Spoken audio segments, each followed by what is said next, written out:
Assalamualaikum warahmatullahi wabarakatuh. Kali ini kita akan membahas tentang pendugaan parameter, terutama bagaimana kita bisa melakukan pendugaan parameter tentang rata-rata dari sebuah populasi. Kemudian kita juga akan membahas tentang contoh ya, contoh bagaimana kita bisa melakukan pendugaan parameter tentang rata-rata dari sebuah populasi. Oke.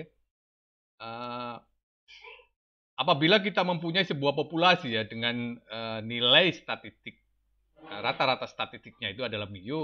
Kemudian kita mempunyai X bar itu adalah sebuah rata-rata dari sampel acak yang berukuran N yang diambil dari sebuah populasi.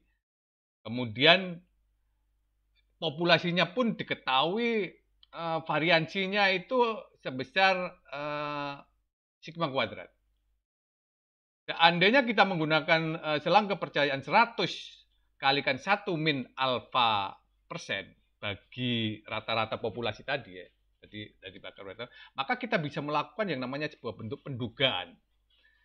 Sebenarnya rata-rata populasi itu terletak pada interval dari A sampai mana, dari mana sampai mana, istilahnya kan seperti itu ya. Nah, jadi itulah yang dikatakan sebagai pendugaan interval.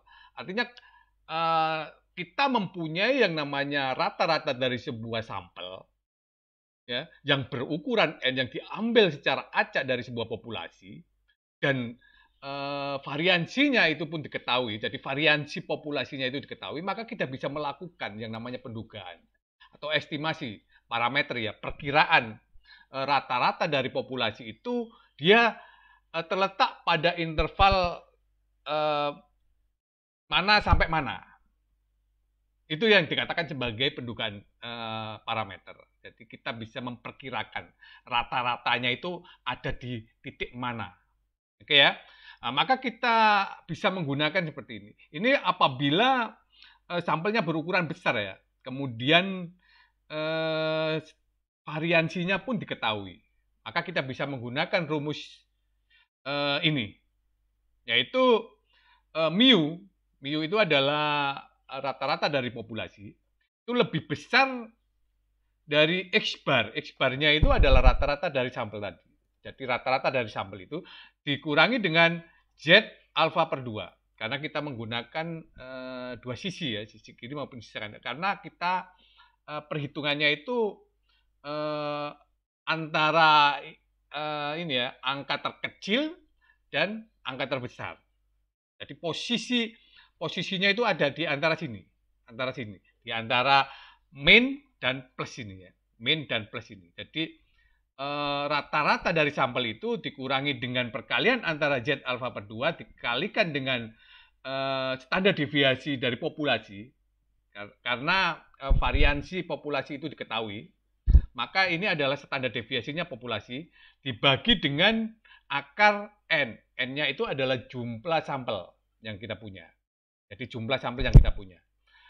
Lebih kecil dibandingkan dengan X bar ditambah perkalian antara Z alfa per 2, kemudian dikalikan dengan standar deviasi dibagi dengan akar N. Ya.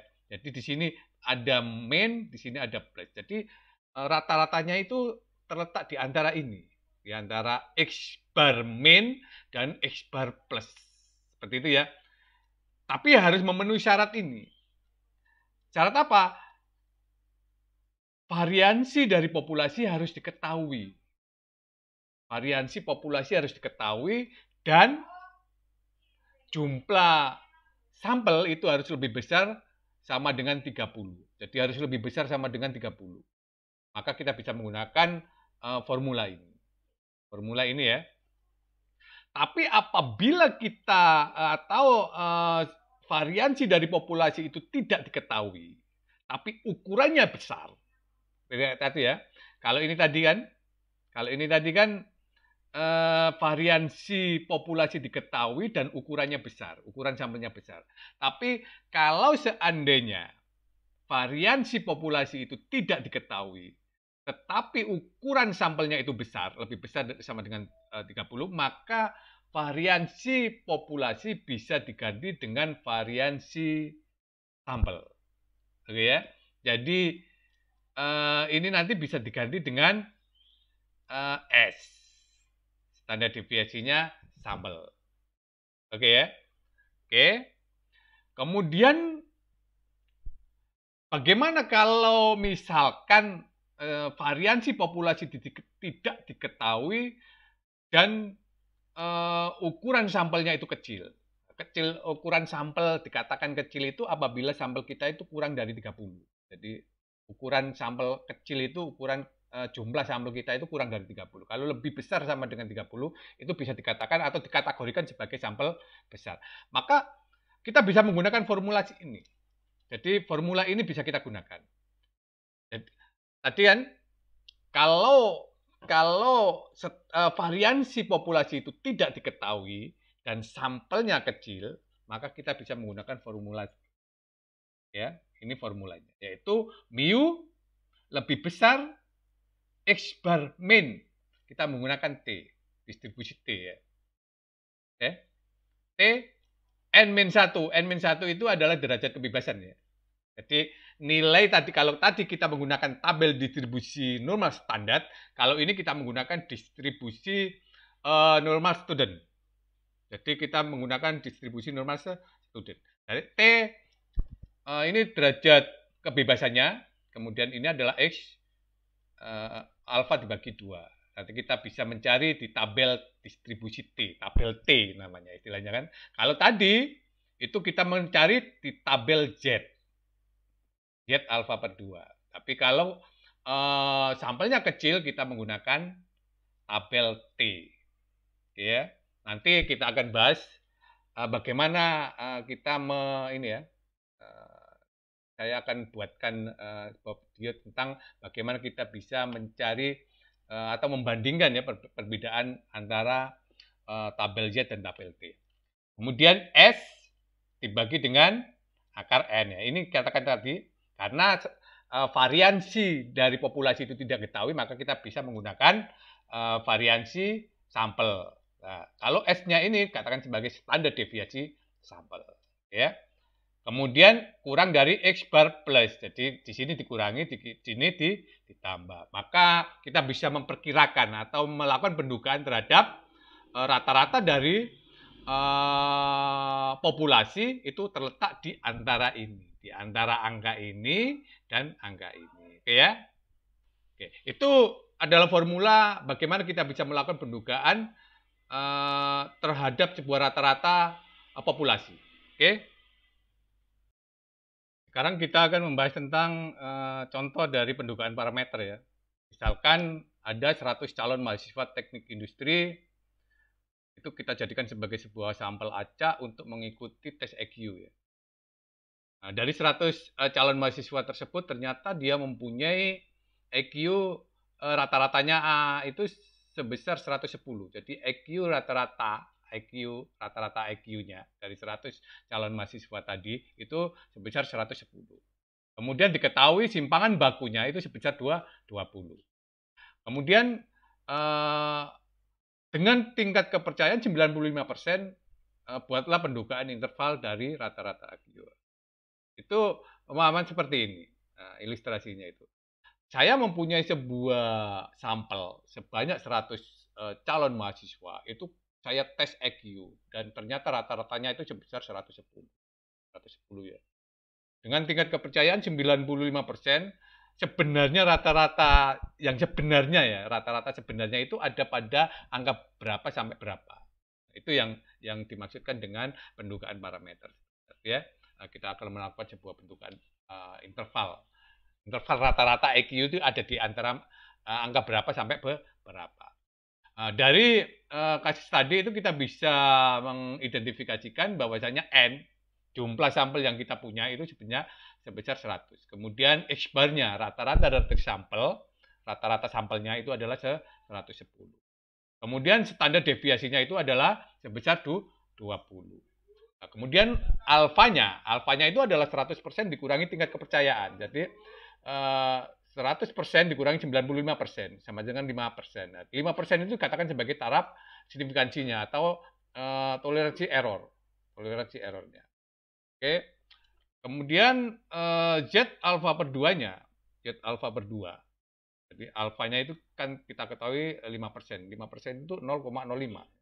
0,505. Maka Z alfa per 2 itu sama dengan Z 0,05 dibagi 2. Itu sebenarnya Z 0,025. Nah, itu bisa kita cari di dalam tabel Z atau distribusi normal.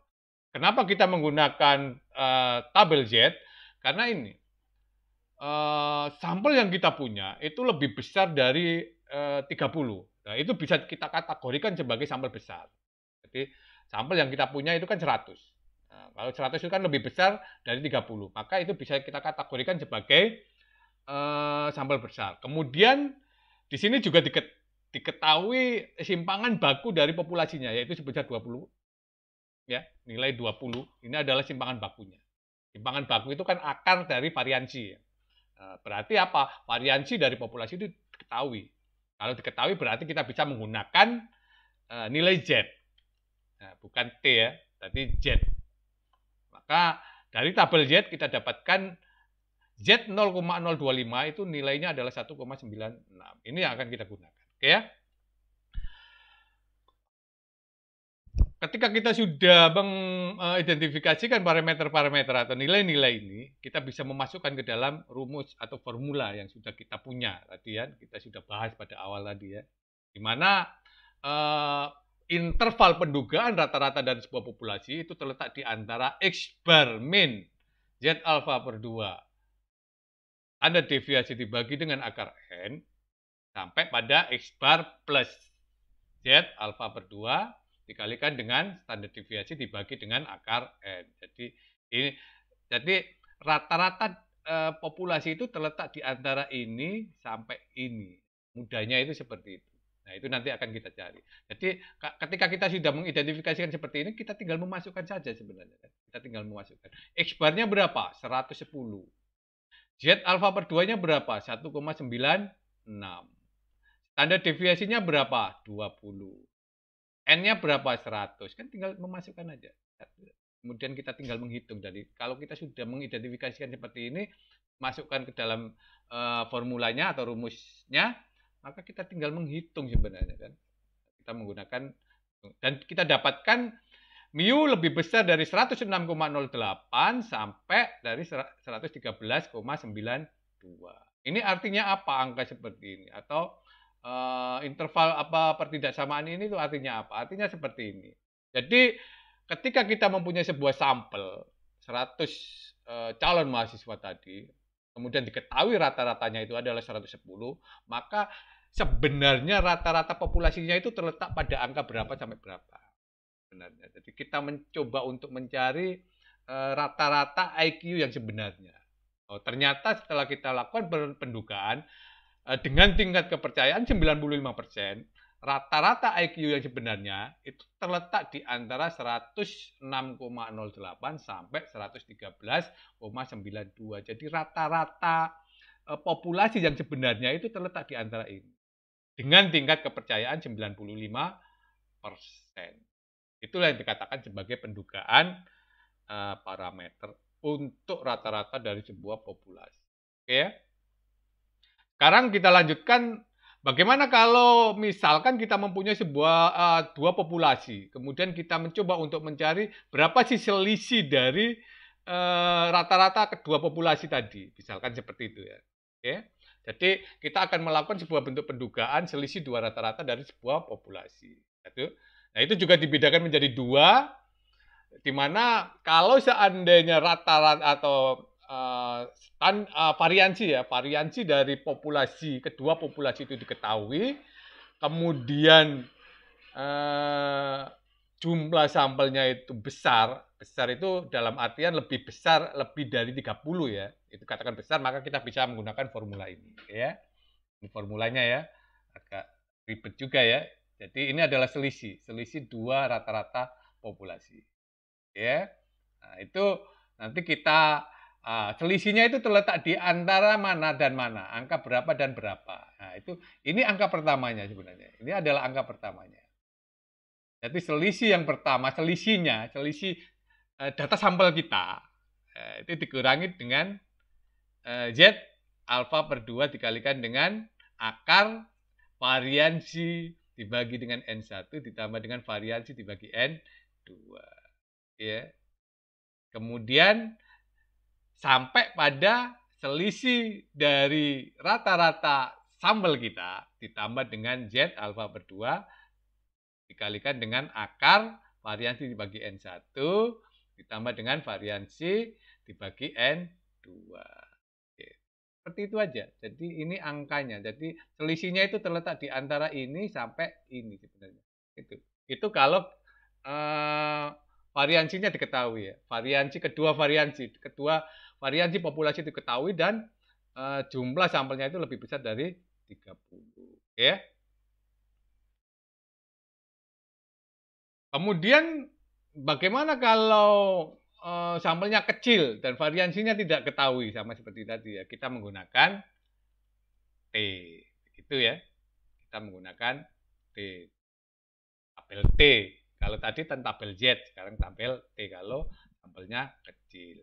Itu tinggal menghitung saja ini nanti sebenarnya bagaimana kemampuan kita mengidentifikasi nilai-nilai parameter-parameter yang ada pada sebuah soal sebenarnya.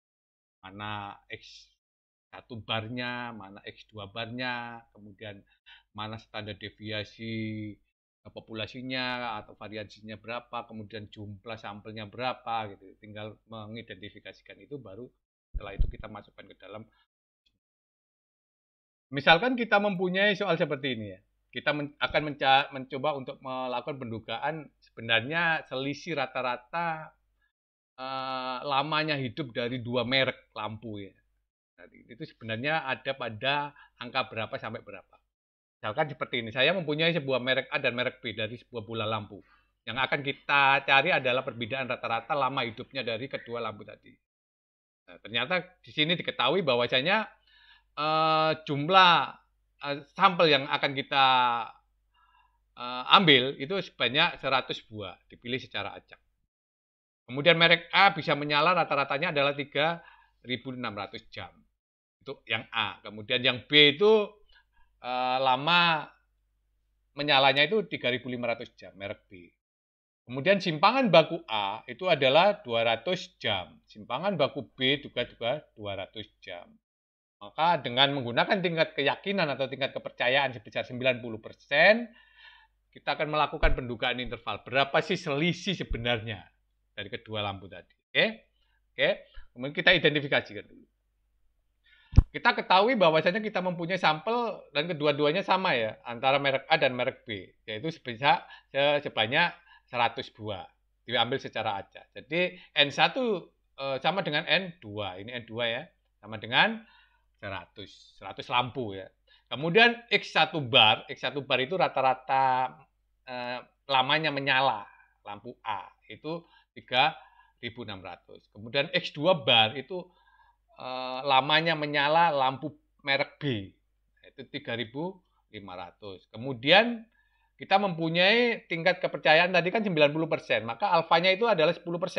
Alfanya ya, tingkat signifikansinya. Kalau tadi kan tingkat kepercayaannya adalah 90%, maka tingkat signifikansinya adalah 10%. Toleransi errornya istilahnya kan seperti itu ya. Maka kita bisa mendapatkan Z alfa per 2 atau 0,1, 10% kan, dibagi 2 adalah 0,05. Nah, karena jumlah sampel kita itu adalah 100, itu masuk kategori sampel besar ya, karena lebih besar dari 30, maka kita bisa menggunakan tabel Z untuk mencari nilainya. Itu ya, tidak. Tapi kalau sampelnya kurang dari 30, kita menggunakan tabel T, distribusi norma Staden. Ya, distribusi T ya. Tabel Z-nya ini, maka kita mendapatkan 1,64. Ini nanti akan kita gunakan untuk ini ya. Nah, kemudian selisih lamanya hidup kedua lampu itu adalah 3.600 dikurangi dengan 3.500. Besar 100. Kemudian standar deviasinya atau simpangan bakunya itu keduanya sama, yaitu standar lampu merek A, lampu merek B itu ternyata sama, yaitu sebesar 200 jam. Ya, maka kita dapatkan variansi merek A itu sama dengan variansi merek B, yaitu sebesar 40.000. 40.000 itu 200 kuadrat. 200 kuadrat itu 40.000. Ya. Maka selisih dari standar deviasi, nah ini aja, kalian ketemunya adalah 28,28. Tinggal ini kan, ini kita selesaikan dulu ini biar tidak ribet nanti kan.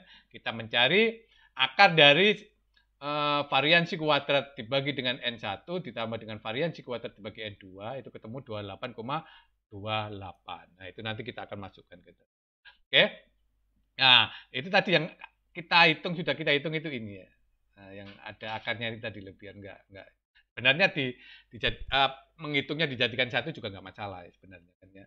Ini maksudnya itu kita masukkan di sini atau kita hitung di sini juga enggak masalah. Tapi biar tidak ribet biasanya kita hitung satu persatu. Seperti itu ya. Nah, ini selisihnya juga seperti itu. Kita masukkan di sini juga enggak masalah atau kita cari selisihnya juga enggak masalah. Sama saja kan gitu. Sebenarnya enggak satu. Jadi selisih misalkan X1-nya tadi 3.600. Ini 3.500 berarti kan tinggal 3.600 dikurangi 3.000 itu Z-nya berapa, kemudian variansi merek A berapa, variansi merek B berapa, jumlah sampel A berapa, jumlah sampel B berapa kan seperti itu ya. Nah, daripada ribet jadi nanti perhitungannya panjang, kita hitung satu persatu. Boleh seperti itu ya cara menghitungnya. Atau kita jadikan satu juga boleh, oke? Nah, tadi karena kita sudah menghitung satu persatu, maka kita tinggal masukkan. Selisihnya itu adalah 100. Kemudian Z alfa per 2 itu adalah 1,64. Dikalikan dengan ini tadi kita sudah menghitung, ketemunya adalah 28,28. Jadi ini selisih. Jadi angka selisihnya itu terletak di antara ini nanti. Di antara angka ini sampai angka ini. Selisihnya. Kalau ini kita hitung, kita dapatkan yaitu selisihnya itu terletak di antara 53,67 sampai 146,38. Artinya apa? Jadi selisih hidupnya itu rata-ratanya itu terletak di antara ini sampai ini. Angka ini sampai ini. Artinya kan dari sampelnya itu kan rata-rata hidupnya kan 3.000 ini. Selisihnya kan 100 tadi kan. Jadi, selisihnya kan 100. Antara merek A sama merek B selisihnya 100. Nah, itu pada sampel. Nah, kalau pada populasinya itu ternyata setelah kita melakukan perhitungan itu nilainya adalah terletak di antara 53,67 sampai 146,38. Itu caranya. Dengan tingkat kepercayaan 90%. Itulah yang dikatakan sebagai pendugaan parameter untuk rata-rata populasi. Jadi kita melakukan pendugaan. Kita mempunyai rata-rata dari sebuah sampel, kemudian kita ingin tahu sebenarnya rata-rata populasinya itu berapa. Misalkan seperti itu. Atau kalau kita mempunyai dua populasi, dua sampel, dan kita mengetahui selisih rata-rata dari dua sampel, sebenarnya selisihnya itu sebenarnya ada pada interval berapa untuk populasinya. Itulah yang dikatakan sebagai pendugaan parameter. Oke ya? Ya. Kalau ada pertanyaan silakan tanyakan di kolom komentar. Terima kasih. Assalamualaikum warahmatullahi wabarakatuh.